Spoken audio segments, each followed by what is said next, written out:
Welcome to Offbeat, the light side of law enforcement, part of the Treehouse Podcast Network. On today's show, we've got helicopters, kangaroos, naked people. Naked people? Sounds about right. Yeah, that's not me. What? Jeff's not me. Jeff's not going to be the naked person on the show Okay. today. Okay. Thank you, Jeff. We don't Thanks for offering. And who knows what else is going to come up. Steve here, co-host for today, Joann Jackson. Hey, y'all. We've got two guests joining us in studio. We've got Officer Rachel Roberts. Hey.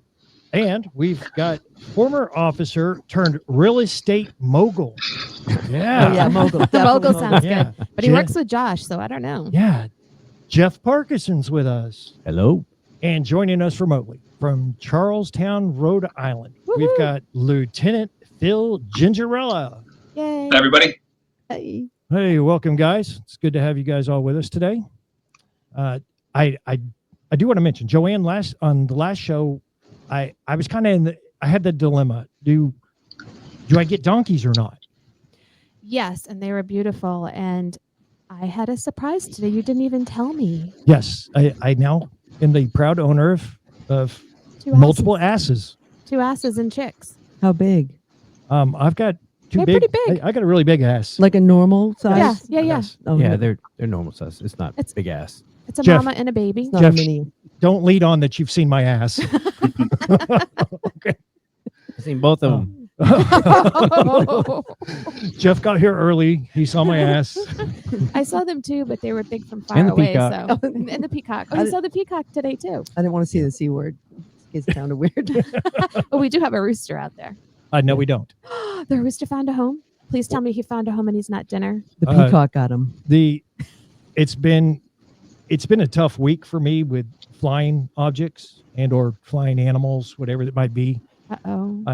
I was out taking care of the donkeys yesterday. I saw the bushes. They needed to be trimmed along the house. Oh, Yeah. no. So I went and trimmed the bushes, and next thing you know, I had a pain in my left arm, and here's the swelling from the wasp. Oh, So- thank God. I thought you were going to say the rooster was out there. Yeah, I thought you Sweet chopped off his Ginger head Brown. in the bush. He gave me a friggin' heart attack. I was gonna say you ate it. Oh. No, he's not No. allowed to eat it. No, and unfortunately, it was just a wasp stinging me on the arm, and I didn't see it. I started hopping up and down around the yard. And the yard's pretty big. The neighbor's quite a ways away, but I could feel Yeah. the neighbor staring out his window at me, and it looks like I'm just having a fit in the yard, and I could just tell the neighbor's probably looking at his wife. Like Chris Farley with bees. Yeah. Yeah. I mean, I'm sure the neighbor was looking at his wife as he's staring out the window at me and just saying, that boy ain't all right, Ma. I was having issues. That new family's out of control. But then the rooster, who was also out of control, I went in to check for eggs from the hens this week. I got Supposed to check attacked by a daily. rooster. They're mean. And then So you we did had eat it. one of the ones we had when I was a kid. I was responsible for feeding them and watering them and getting the eggs every day. He was mean. He used to beat the snot out of me, and my dad finally had enough, and I don't know where he went. Well, this thing, I mean, I would feed this bird every day. I mean, Uh-huh. come on, don't bite the hand that feeds you. We've all heard this. Well, But- imagine being in third grade and being probably all of like 45, 50 pounds, if that, and being attacked by a rooster that's half your size. Didn't you get attacked by goats or no? A turkey. Yes. A turkey got you. Yeah, too. turkey at my dad's house, goats on an ambulance call out in Exeter. Yep. oh yeah, Yep. I had a ram. Yeah. A ram come after me. Yeah. No. Scary. That's what happens when you live in the woods. I had a cow come after me. When I was skydiving, I landed in the field. It came running at me. Okay, animal attack stories, is that on the list? We will It get. didn't catch me. Yeah. Animal animal attack stories. That's fair game. Game. We'll get to those. But Rachel, you are currently an officer, correct? I am. And how long have you been in law enforcement? Over 15 years. So, what all agencies have you worked for? So I am a transplant. I started my career late in life. I had that epiphany once I divorced my heroin addict felon husband, I realized I could then be an goodness. officer.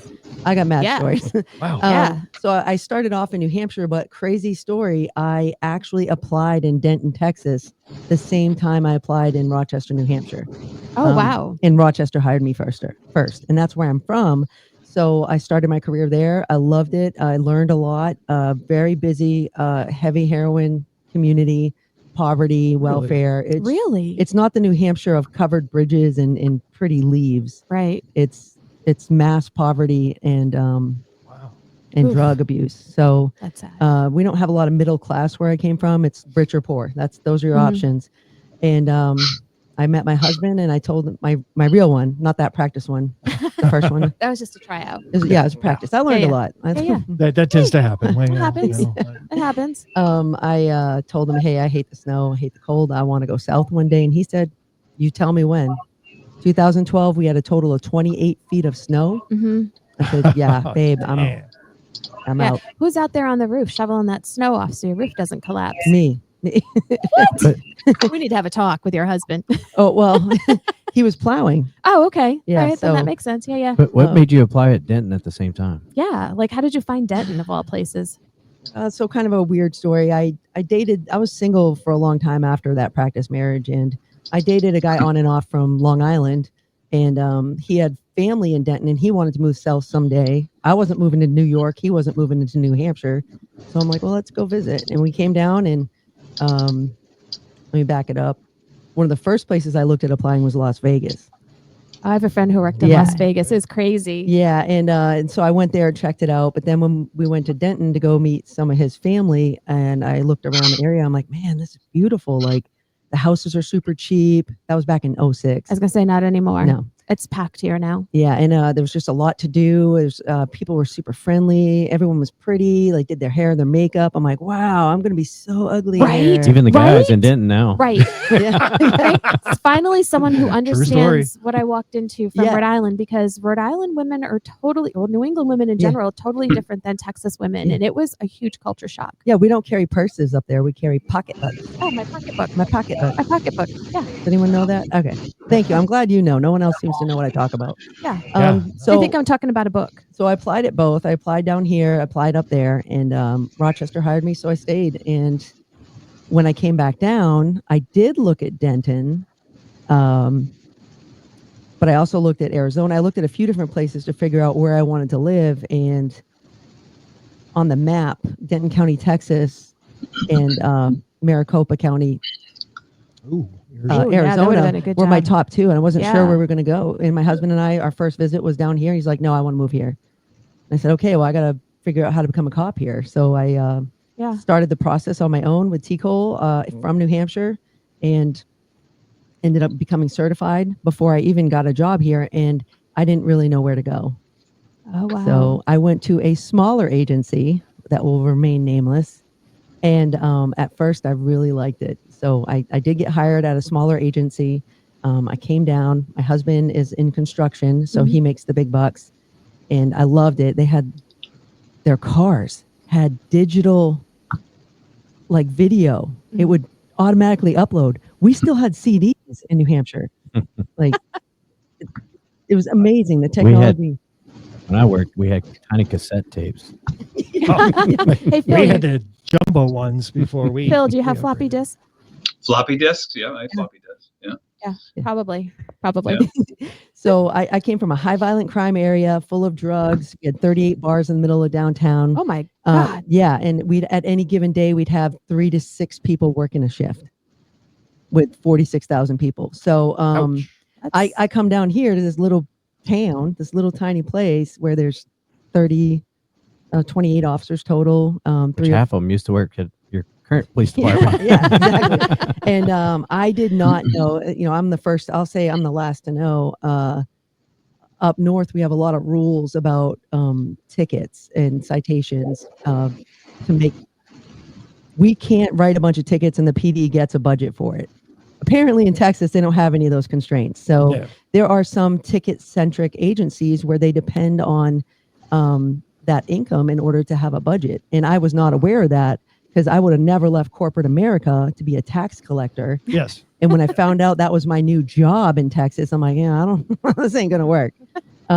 So I looked around some more and I found Louisville as my home. And I am not here as an official agent for Louisville or speaking on their behalf, but anytime I can tell someone how great it is to work there and how much joy I have from being there and making it my home, like I want to be that person to do that. So I know a few people that might be local to where we're sitting right now that have since been hired on in Louisville here just recently. Oh, Awesome. So Did you get a new job? me? Yeah. No. Oh. One okay. and done. Okay. So far I say I'm failing at retirement, but I am enjoying it. I'm enjoying my failure. I think you enjoy your failure much more than you enjoyed work. Yeah.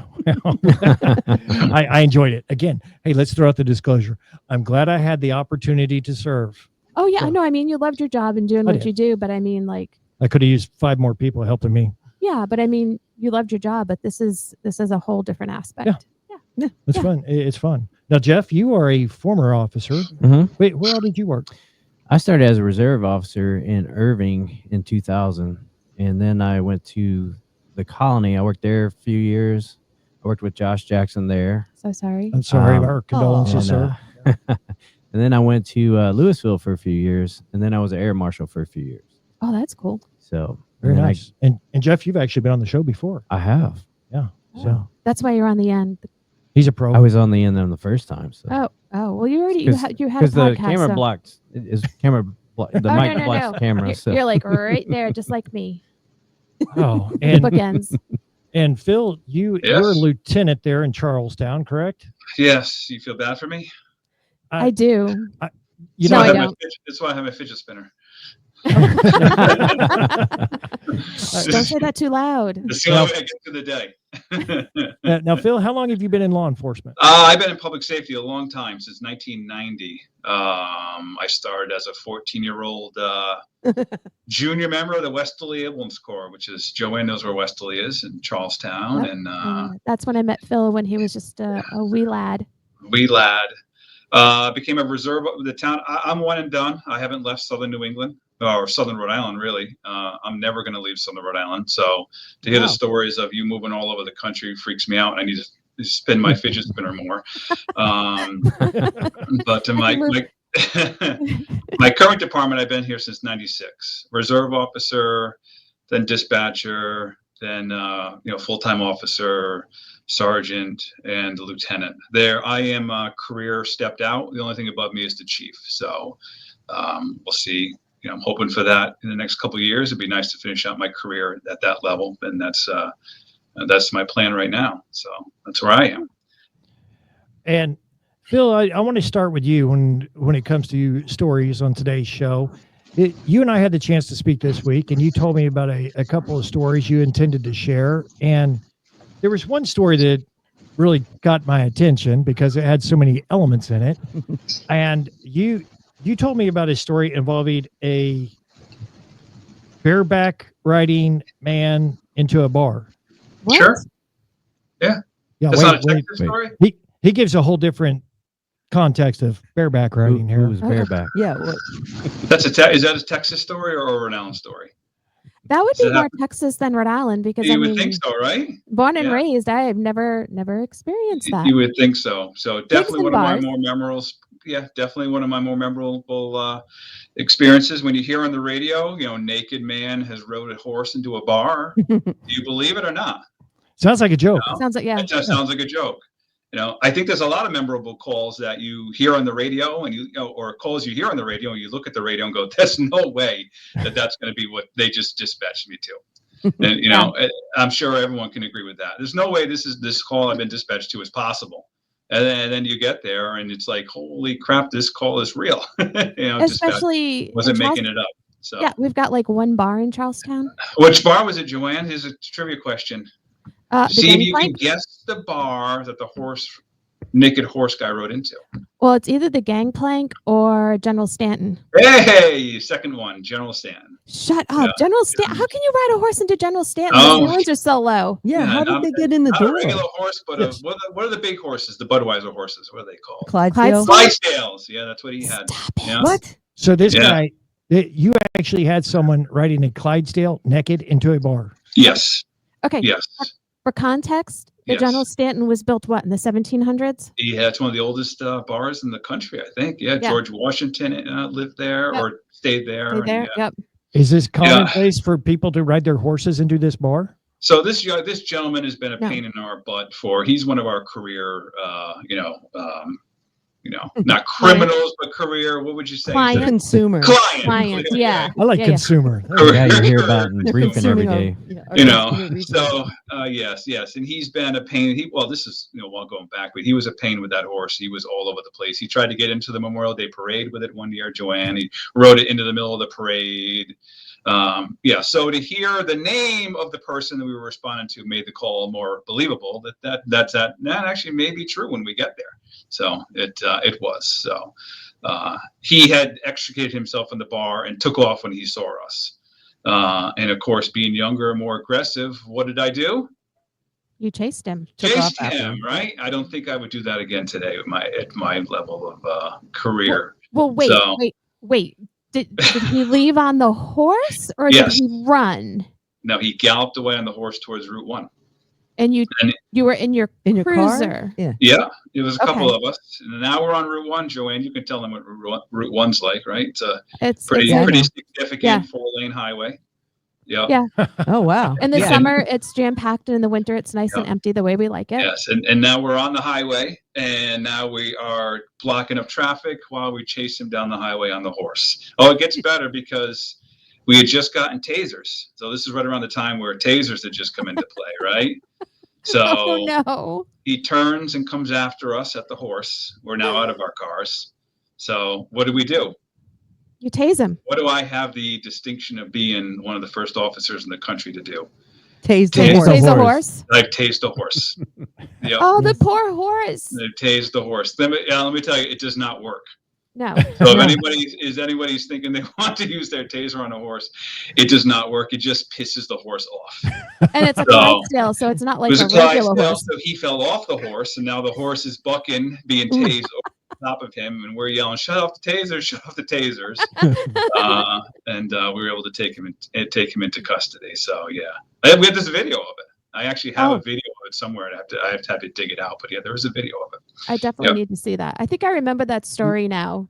That was It pretty. was- I think it was was a in the long time ago, newspaper. yeah. It was a while ago, but it got some attention from the local press. And so my recommendation, anybody out there listening, this is Phil's recommendation 101 of today: don't tase a horse. Doesn't Especially work, a Clydesdale. especially a Clydesdale. Yes.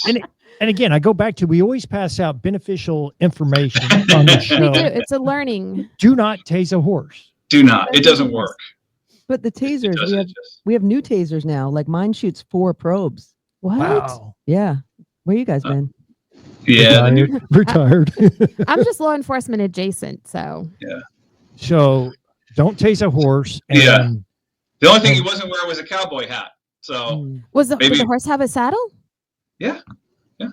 You're gonna have to tell me who this was because Yeah. I'm curious now. I think I know, Yeah. but you're gonna have to tell me. I'll tell you afterwards who it was. You'll be Did- like, oh yeah, that makes sense now. I That know who makes guy total is. sense. did Yeah, the horse have a? So he wasn't technically bareback. He was just butt naked. Naked. That's right. He was naked, wasn't he? Yes. Yeah. Wait, Yeah. what were the rest of the people on the road doing as you're chasing this horse down a highway with a naked guy? Well, it was the days before cell cameras. So I imagine that happened The today. good old Everybody days. everyone would have their phone out, right, recording this as it happened. But yeah, no. So that was when people actually watched and looked at things and actually took in the data through their eyes and not through their cell phones. So Yeah. yeah, He was galloping away. I'm trying to picture physically how that's even possible. I'm trying not Being to picture that. Because I'm thinking, like, I can see the horse. So you don't want me to send you the video? You don't want the video? I If do. have it, you I don't do wanna want see the that? video. All Send right, me I'll the send video. I'll send it to Joann afterwards. When Steve and I talked a couple of days ago, I'm surprised that this isn't more of a common occurrence, especially down in the South. So apparently Well, not. we got people. There's a couple of guys that take their horses into bars like in Fort Worth, and I think there's one in Dallas, but they're very respectful, and the law actually allows, if I remember correctly, for horses in bars in certain cities and counties. So, and they're always dressed like cowboys. Everyone has their clothes on. The horse is well behaved. I mean, I had a naked incident. It wasn't with a horse, but So when they were in the drive-thru at Whataburger, the guys in the car dared the other guy to take off his clothes and get out of the car, and he did, and they locked the door. he had to run and hide in the bushes. Yeah. This is Offbeat, the light side of law enforcement. Check us out online at offbeatcopshow.com.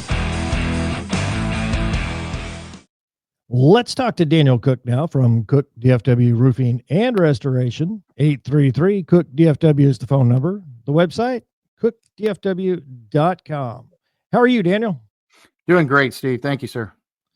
Now, along with installing roofs, doing roof repair, restorations, and remodeling, and the plethora of other things you do, today I wanted to talk about outdoor spaces. Do you guys do outdoor things, outdoor projects? Steve, we do a ton of outdoor space, and it goes hand in hand with your roof replacement a lot of times. So it started out where a lot of clients, when they were getting their roof replaced, they thought about, you know what, I got this space in my backyard. It's a 10 by 10 or 12 by 15. I love to have a roof over it so I could actually go out there and hang out, or when I'm cooking out, I don't have to get rained on, or I can have a cover on top of it so the hot sun won't be beating me down. And so that's what we started doing, was a lot of those add-ons. And then eventually from there, sometimes people just call us out. They didn't need a roof or anything. And they just say, hey, I had my friend told me that you built them a patio cover. We'd love to get some ideas from you and see what some costs were. And so now we started really focusing on creating outdoor spaces that people can fall in love with. There's a lot of time in the evenings and the weekends and everything. And if you're able to enjoy your backyard, it's even a premium. So that's what we're going to be focusing on extremely going into the next couple of months. We actually have a promotion coming up too. And right now, basically every time callers call in, they ask for a patio or backyard enhancement estimate. They're going to be registered into our kind of like our little contest, our incentive. And then basically at the end of the month, we're going to draw a winner, and they're going to win a big green egg, a nice grill type of cooking device that you can enjoy on your backyard. And you don't have to buy anything from us. Everybody that calls us for an estimate is going to get entered into this promotion. So just a wonderful thing. But let us come out. We have all kinds of ideas: pattern concrete, building onto your current pad, patios, pergolas, outdoor kitchens, just all kinds of things, fences, enhanced fences, motorized gates. There's just a plethora of items that we can do for you. Guys, give Daniel a call at Cook DFW Roofing and Restoration for any of those roofing, remodeling, or restoration needs. The number is 833 Cook DFW. The website, cookdfw.com. Remember, call these guys to get that estimate for that outdoor project you've been wanting and get registered to win that big green egg. Hi, this is Joann Jackson.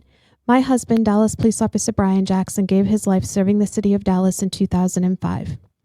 The RMS Treehouse Listeners Foundation supports the families of Dallas and Fort Worth area police officers and firefighters who have selflessly fallen in the line of duty. To donate, please visit offbeatcopshow.com or treehouseonair.com and click on the link.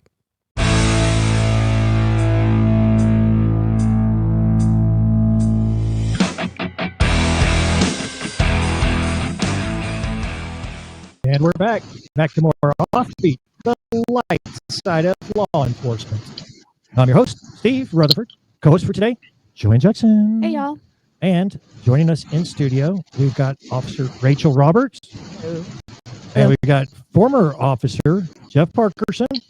Hello. And we've got one guest joining us remotely from Charlestown, Rhode Island. We've got Lieutenant Phil Gingerella. Hello. Now, this segment of Offbeat is sponsored by our good friends at Alexander Financial Management. If you have questions about retirement planning, investment strategies, life insurance, or estate planning, check out Alexander Financial Management at alexfm.com. Now, guys, we got to let our listeners in on this. During the break, we heard all sorts of funny stuff. So, you know what, Phil? Let's just go straight over to you, sir. I understand you've got a story involving a helicopter. Well, I've been trying to stick to the Texas theme in New England, so I figured I'd just stay with that and give you another Texas-themed call from New England. How's that sound? Sounds great. So, like I said in my last story, sometimes you get those calls on the radio where it's like, this just can't be true. Why is dispatch sending me to a residential neighborhood for a helicopter with guys hanging out of it with guns shooting down into the neighborhood, right? So, yeah, crazy, right, Joann? So you get there. And you talk to the complainant, who's adamant that he saw a helicopter flying. Do I have what do they call it down there? We call it psychs, or psychological calls up here. I don't know what mental health. So it's like, is this a psych call? Is this guy really crazy? What's going on here? So to make him feel good, I figured, all right, I'll take a walk into the woods just to see. I'll go take a walk, sir, and see if I see the helicopter that you're driving. The helicopter. And the helicopter. So I walked into the woods probably about a half a mile, and I came to an opening. And as I came to the opening, I felt like I was in an episode of the A-Team. Here is a Robertson helicopter flying up out of the woods. 3 guys hanging out of it with rifles, and they're firing down on a junk car that's in the woods. I just started yelling on the radio. I got a helicopter in the woods firing down on me. So they names. I'll give you the names afterwards. And you'll know all of the names of those idiots involved in that call. So go ahead, Steve. I'm excited to you know have who that questions, was. Steve, so go ahead. Yeah, so many questions come to mind. First off, I'm in awe of your officer presence that you commanded a helicopter to land. And it landed. Because here in Texas, it'll fly away. Yeah, you out of the sky right now, land your aircraft right here. Yes. Yeah, it's not like you can chase that. Yeah. No, I would have been like, other way, guys. We don't have helicopters, do we? Does State Police have a helicopter? We don't have helicopters in Rhode Island. No, nobody has. No official public safety helicopters in Rhode Island. I mean, the medical air helicopters. But they're not going to do law enforcement. That's about it. So, So this is local good old boys. They had a buddy who had a helicopter. Always good to have a buddy with a helicopter. So, like that. So if you have a buddy with a helicopter, what are you going to let's go fly around the helicopter and start blowing our rounds off at a junk car that we know is in the woods. That sounds like a good idea. Yeah, like some East Texas stuff there. Yeah, like hog hunting. Yes. That's how they hog like hunt. a Texas. I got a friend that has a hog hunting business. A Texas call. So here's the bottom line: is after the FBI was involved, after FAA was involved, after the governor's office was involved, state police, and everybody, we found out there were very, very few laws, if any, that were violated. Oh, really? Really? Wow. So they doesn't They have like how many were feet you have to be from a house? 500 Because this feet is far from a house. They were They were 500 above feet it. from my house. Yep. Yeah. The only thing that happened to the guy, he had a 90-day suspension on his FAA license for some minor violation on that helicopter. That'll still stay. Yeah, I think it was a national story. It was a national story. It was everywhere. It was in FAA magazines. Wow. That, for all sorts of things that people realized there was no criminal violations. Sounds like Hey, a good time. I could see the headline: Officer orders helicopter to land In the middle of the woods. Yeah. Yeah. But Jeff, I do need to go over to you. Jeff, Uh-huh. Jeff, you fly as well. Flew. You flew, but Over the cuckoo? Yeah. yeah, Many But- times. I have faith that you shall someday fly again. Maybe. Well, I mean, being a real estate mogul and all, maybe you Yeah. can I will get us- jump. Maybe you could get us an aircraft and Take us all to Vegas. No, I was I know people. take a shooting. No, I want to go shoot Oh. cars in the Oh, woods. yeah. Shoot To cars Rhode in the Island. woods, Yeah, we Joann. can call Brandy. Brandy Rhode has a Island. helicopter. She has she does both hog hunting and skydiving. See, it was popular I'm in Rhode in, Island and Pete- before I'm in. it was popular anywhere else. Pete's good friends with her. I'm in. Yeah, sign me up. So just like for people who don't know Rhode Island, Phil, give us some demographics on Charlestown so people get like why this is crazy. Yeah, I mean, Charlestown is Rhode Island is the most densely populated state by square footage. All 3 feet of it? Yeah. Well, I was going to say it's so small they measure it in square footage. it's feet. small, but Yeah. population-wise, square footage, it's the most populated state in the country. So there's a couple million people in a small state of Rhode Island. So Wow. yeah, I mean, to have something like this is not like probably Eastern Texas or something like that. This is a residential areas that this was happening. Yeah, in Charlestown, I mean, used to have a population of what, 40,000 in the winter, if that. That's a summer population, That's about 10 to 15 in the summer. I mean, the winter. So that's why this is crazy, because there's like nobody there. Wow. In the winter. Right now, I have a major festival going on this weekend, the Seafood Festival. I've got 50,000 people in town. Yeah. I have two officers on duty Yeah. for 50,000. Yeah. We need that helicopter friend so we can go join in. Yes, Yeah, absolutely. we need the helicopters. So. Yeah. Now, Rachel, you've been in law enforcement for quite some time. You've shared some of the highlights, stories with me, and you've got a very diverse selection of stories here. I mean, anything from kangaroo to Coming to America. Yeah. It's hard to figure out where to begin because I've got really good retention and recall. So I have a lot of good stories to tell, and people are always amazed. And I'm like, I think everyone has good stories. They just forgot, That's it. or they just think it's normal part of life, and they don't share. So There's no normal part of life. There is no in normal. this Like profession. riding naked on a horse. Yeah. which is hard. well, yeah, I It's mean, normal. I thought Phil was only going to tell naked stories, and I was waiting for the naked helicopter pilot, and apparently, No, they're fully clothed. Thank God. oh man. Well, because With mullets. I'm going to blame you. Probably. I'll blame you for bringing up the naked people, but I have a whole tactic I use when I run into naked people in law enforcement. So for the most people watching this, everyone's aware that we deal with the naked people. Oh, yeah. Right? Is everyone aware that the female on scene always, for some reason, gets to be the one that goes hands-on? It does seem to be that. It is always does. that way. Yeah. I'm not afraid of the naked man. So I would say the last naked man I dealt with, but I just dealt with one 2 weeks ago. So not that guy. He was just walking around with the Bible looking for something. Close. Close. No, he said he didn't have time to get them. Oh, Well, He was he was Well, not much of a rush. well, I have that. searching. I've never been in such a rush. I didn't have time to. Put on It my happens. clothes. and it really sucks moving from no cameras in law enforcement to having the body cam, because I almost yelled out at my fellow officer, "That was a crap search on that guy. You missed parts." And then I realized this is all on video. I probably shouldn't say And that. check all the pockets. Yeah. Yeah. But the last naked All the man, purses. pocketbooks. So the last Prison wallets. Yeah. Mhm. the last naked person before him was running up and down 121 business, which is a fairly heavily trafficked. There's a lot of traffic in that area. Yeah. We had probably 19, 20 people call in about the naked man running up and down the road. I had a fellow officer with me that has, he had 3 or 4 years on when we had this call, and we find the naked man later on in the night, and he's naked. So this is my tactic I taught the younger officer. Whenever I run into those naked people, I ask them if they're able to communicate. Do you know you're naked? Seems silly, right? But their answer can change what we're going to do. Oh. So if they say no, then we go in one direction. Mhm.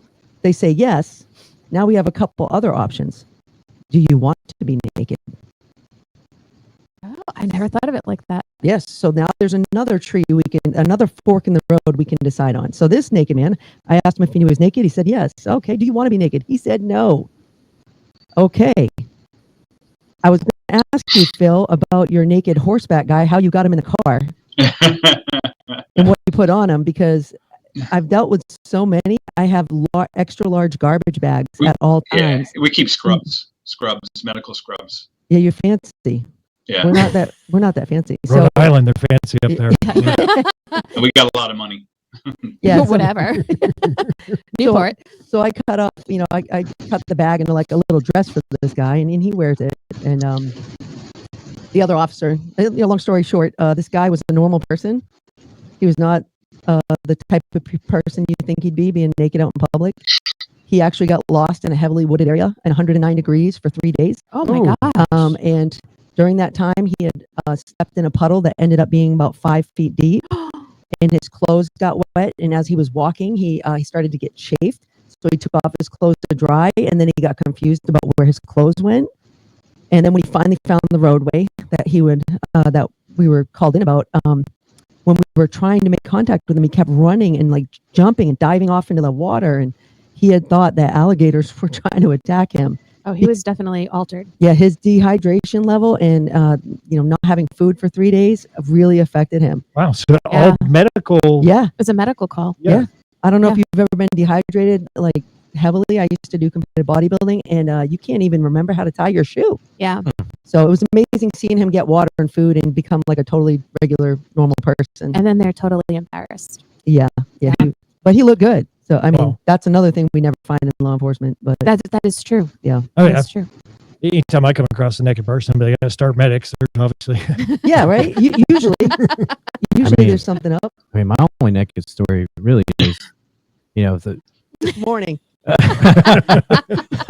Hey, when I was reserve in Irving, we get a call for a naked person in a hot tub, and every unit available shows up. Mm-hmm. Yeah. Until it turns Hey, out there's to an be emergency over here. But it's never something you want to see. I mean, I've seen one female naked that was like, oh wow. But in general, it's not good. It's not good. It's not TV. You don't It's get not to pick. LeBear's. Yeah. You don't get to pick. He Yeah. said one woman. Oh well. Yeah. So that's my tactic. I'm glad I passed it on to other officers because apparently it's difficult to come up with a conversation with a naked person, but you got to figure out like where they're at, like Oh, of course. especially where we're dealing with mental illness or maybe even some sort of psychosis from drugs. They fight harder and stronger. So you got to try to feel it out a little. Yeah, you got to think outside the box too when you're coming up with solutions for these things. Now, you are part of the Louisville Police Foundation. Is that correct? Yep. So a couple years ago, we realized that Louisville is one of the only agencies without an association, a foundation, or any way that if we lost an officer in the line of duty, we have no way to receive funds for them. We have no way to give money in and give money out for people in those situations. No 501c3 benevolent Nothing. fund. So you're nothing like that. the ATO, the Dallas ATO. I don't know what that is. Assist is- the officer. Oh yeah, yes, Yeah, yes, okay. that makes more sense. So yeah, we developed it, started it, we got it funded. I was the original director and founder, and now I'm the vice president. And we do a couple things. We support the memory of officers lost in the line of duty, and the memory of people from Louisville Police Department that have passed on. We have funds to help ill, injured, or sick employees. It is not for officers sworn only; it's for everyone. We do camaraderie and morale boosting activities. We sponsor 5Ks and events. Our Wow. Louisville Police soccer team played in Garland a couple weeks You ago. got the J. Powell car show coming up. Yep. Our wow. assistant chief, Jay Powell, passed away at the young age of 52 That's young. outside of work at home. It was devastating to us as an agency. And his wife, He was my lieutenant when I was there. his widow's in big support. She's actually part of our group that is developing this car show we're doing in October. So we're doing the J. Powell Memorial Car Show, and the car show is to raise more funds for our group. We do pretty good. I write a lot of grants. I'm not real good at begging for money, but Yeah, that's a tough one. But if someone wanted to learn more, where do you have a website? You have a we place do. you can send them? we do have a website. All right. It's very nice, very nice. It is Louisville, P as in Paul, F as in Frank.org. And you can see what we're up to, what we're doing, the good that we're creating. And it's a really, really good thing. We're heavily supported by city admin and city in our internal police admin. So Good deal. it's nice to have that. We don't have any collective bargaining. We don't have anything like that. It's all just positive, benevolent stuff. And, So. and for the Yankees, Louisville is LEW, not. Oh. that would- Not LUIS. Louisville. Yeah, Right. LEWIS. BILLE. Give us that full address again, web It address. is LouisvillePF.org. Louisville Paul Frank.org. All right, guys, check it out. Find out more information on the foundation there at Louisville PD. Now, that being said, Rachel, I've got to know more about this story. You mentioned something about a kangaroo. Oh yeah. Okay. So this is a weird, and it's strange. You have 3 Yankees in the show at once, but so we don't have a lot of kangaroos in New Hampshire. At a zoo, maybe. Maybe. Not a lot of wild kangaroos hopping around New Hampshire. No. And in our ACOs up there, we're only, the state and the municipalities are only allowed to deal with dogs and cattle. Like if there's a loose cat or a raccoon in your attic, like that's not the responsibility of law enforcement or animal control. Wow. Which was a wake up call for me coming to Texas. And I got some stories about Saddle You up. got snakes and spiders and and they call us like 911. Yes. Isn't there businesses to take care of that? Anyway, okay, so the kangaroo. So not a real good traffic cop. I'm going to be real. I kind of suck at it. I feel bad for everyone. I want to give everyone warnings so they have an opportunity to correct their behavior, right? Okay. Well, what I didn't realize is coming to Texas, I'm never going to see that person again. no. You pull over a different person every time. It's a big state. It's a lot of people. So I've got a plan. These are the people that get tickets for these specific unsafe actions. And these people, I think we can discuss it when I meet them, right? Try to be real fair. So I see this truck. It is going fast, and it completely did not stop at the stop sign. I didn't even see them turn their head to look to see if anyone was coming. Just blew right on through. They're getting a ticket. They're getting a ticket. They deserve a ticket. Till I walked up Uh-oh. and asked. I did not do the 7-step violator, which is a Texas thing, I guess. And I asked them, "Is that a kangaroo in your lap?" Was the kangaroo driving?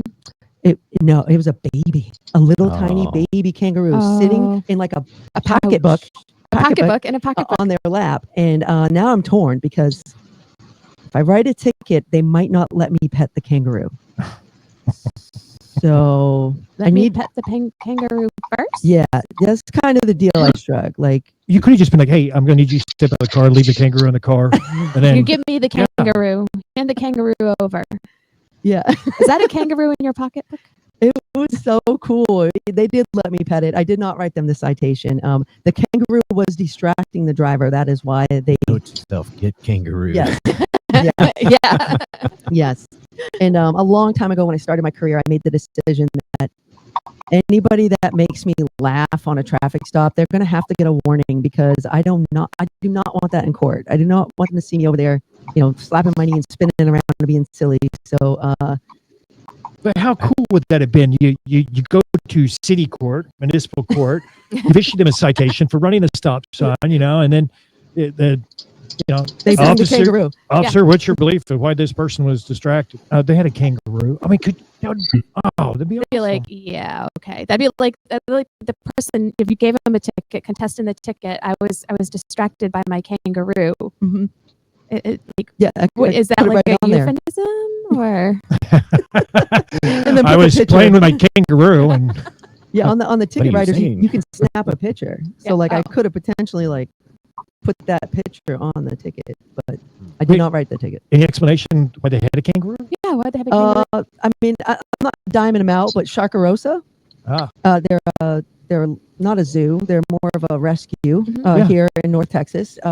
Again, they do great things. They take real good care of their animals. They even drive them around on their lap, apparently. Running stop signs? So that was how I found out about that location, which was kind of cool because I'm not familiar with a lot of things here. I'm from Texas. And I do have to add, just in case you guys didn't have the experience, I got to go see Tiger King Joe before it was shut down. Oh, okay. Before it was a Netflix show. So, okay. So I'm very interested in animals because we don't have the same level of allowing you to touch animals in New Hampshire.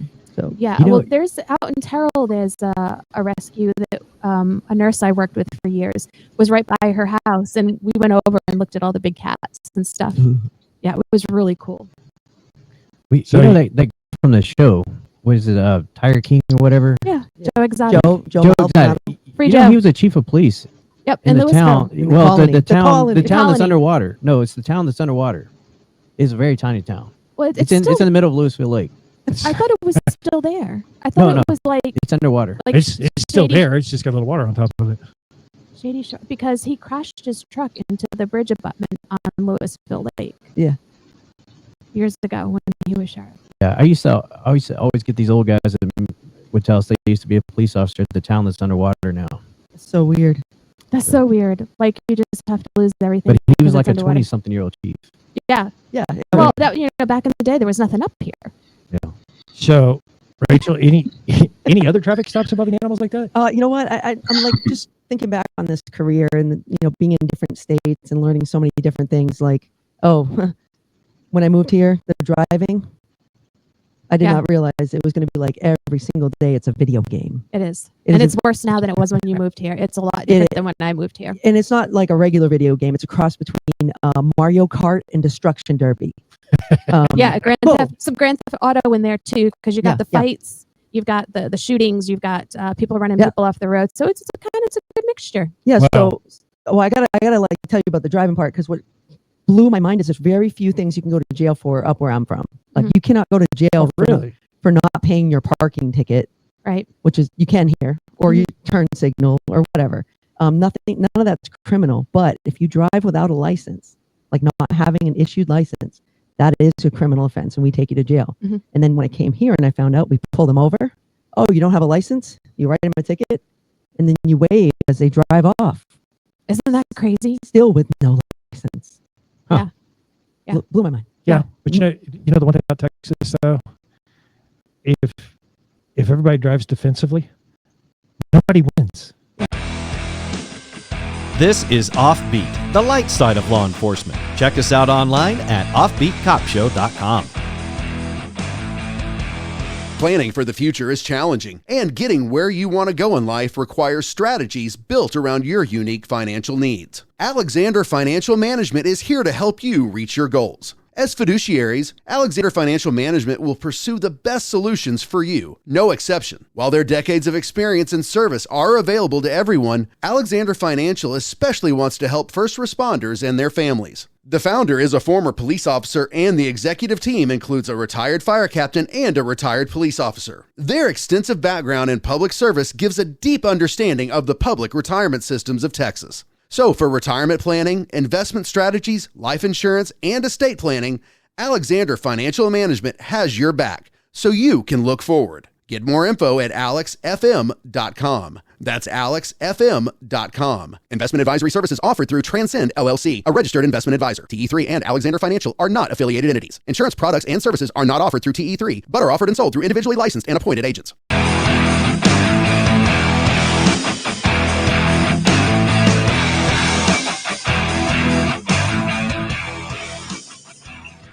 Welcome back. Welcome back to more Offbeat, the light side of law enforcement.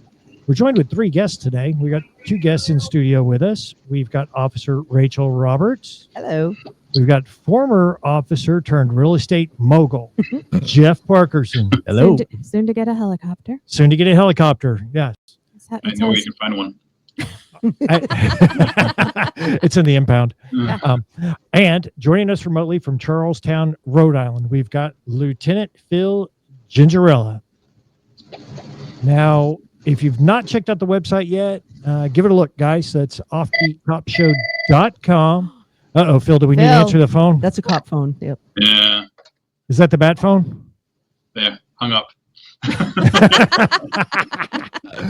Okay, guys, check out the website, offbeatcopshow.com. There on the website, you can listen to all episodes. We've also got a little microphone icon on there. So if you want to leave us a message, just click on that button. Leave us your name, where you're from, and leave us a message. Also, at the top of the website, we've got a link to the RMS Treehouse Listeners Foundation. Click on that link, check out the foundation. Of course, foundation established many years ago, provides monetary assistance to the families of our fallen police and firefighters here in the Dallas-Fort Worth area. We cover 10 counties. So good stuff. Very, very important. Very important. It's a shame that there has to be a foundation like that, but I'm very appreciative that the foundation exists. So again, if you feel so inclined, I'd invite you to click there on the link for the RMS Treehouse Listeners Foundation and make a donation. Now, also, if you're listening to the show, or I should say, if you're watching this show on YouTube, click the little subscribe button at the top. Costs you nothing. Give us a like on there. Also, check us out on Facebook and Instagram. And going back to last week's episode, we heard a story about a little person. We did. And ironically enough, Jeff shows up today and he says, I'm not a little person. and you're not naked either. But you have seen my ass. And he's not on a I've horse. seen both of them. You told me that you have a story about a little person. I do. So when I worked in the colony, we did our own. Well, this is years ago, so they've grown. They're a big city now. They're not a little person anymore. But well, back then, you said they've grown. yes. Okay. So back then, we had to book in our own folks in the jail. So we had this camera system, and it only would go down so low. So the lieutenant is trying to. So taking a picture of the person who's been As you're arrested. booking them in, yeah. And it's on like an arm thingy. It's so on it an arm raises and thing, lowers. and Yeah, so you're yeah, trying yeah. to lower it. Yeah. And so this person's so tiny that we can't get him in the shot. So we put a chair over there, and he stands on the chair. We still can't get him in the shot. So then we have to put a block on the chair. And so now we got him in the shot, and then he gets bonded out and everything. And so we got all that done. He pays his fine, whatever it was. I don't remember what it was too long ago. Anyway, as we're walking out, the lieutenant's with us, and there's a receipt on the ground from McDonald's. And she picks it up, and she's like, "Small fry, is this yours?"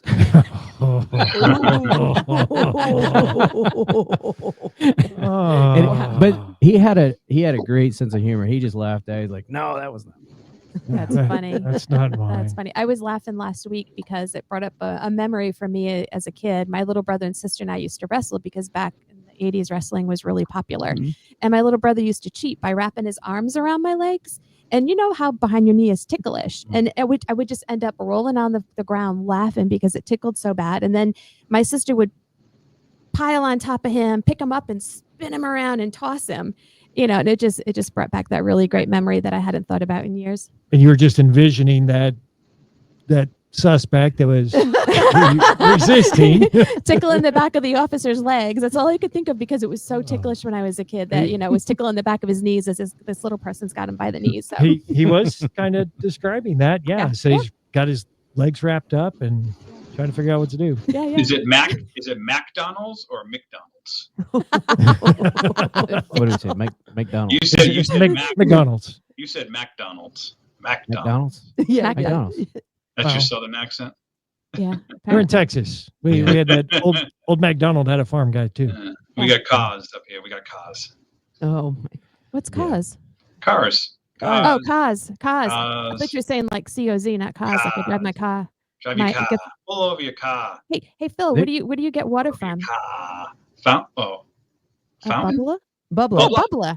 Fountain. Bubbler. Where the hell are you Bubbler. from? Well, Blah. there's a whole lot of words we would say in like East Texas that they don't even say here. Pumped. So like my favorite word is dern, but instead of darn, Darn. But I met an East Texan the other day. I said, what do you call salmon? You call it salmon or salmon? And he's like, salmon. I was like, yeah, exactly. There's an L in it. Oh my God. Salmon. Salmon. I don't do that. when but I lived in LA, when I was an air marshal out there, I lived off of Sepulveda. Who or what? Sepulveda. Everybody else call it Sepulveda. no, I call it Sepulveda. Hmm. So Oh, we have well. our words. I don't know. I just heard near reckon out yonder they talk different. Reckon. Yeah, like that road Chaha. Is it Chaha? It's in like Rowlett, Garland area. Chaha? I don't know. No I idea. can't pronounce it. Bayer. Yeah. Bayer, Texas, with the X in it. Yeah, Oh, Yeah. everything down there. like Mahia. Bernie and all of them. Okay. Yeah, the world's messed up, guys. Yeah. They didn't ask us when they started pronouncing these things, so we could have saved a lot of trouble if they just asked us how it's supposed to sound. Oh, was that a pecan farm on the way here? Or is it Wrong. pecan? No. Pecan. No. That is Same- pecan. It's pecan. Oh, okay. Pecan. So, Pecan. like, what about Yeah. that Fruit Loop bird? What's that thing called? Pecan. Fruit Loop bird. That's a what do you call Oh, it? A toucan. Toucan. Toucan. Toucan. A toucan. I mean, is that what you guys call that too? Toucan. You guys. I'm one of you guys now. At least you don't have to pronounce Quanakatog. No, but I still have to say en route, even though it's like the most mispronounced word versus ever. en route. It's en route. No, it's en route. En route. Every Oh. every It's en route. single movie ever En route. from every military route. movie ever. En route.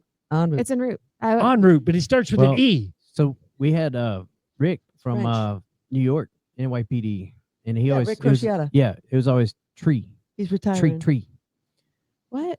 3 was tree. Oh, tree. Yeah. We've got another guest I think you should bring on here. But they do that in the pilot world too. Send him my way. In the pilot world, 3 is actually tree. Tree. Oh. Okay. Again, see, Educational. very educational show. And remember, guys, I mean, we're coming to the end of the show here. If you haven't learned anything else from today's episode,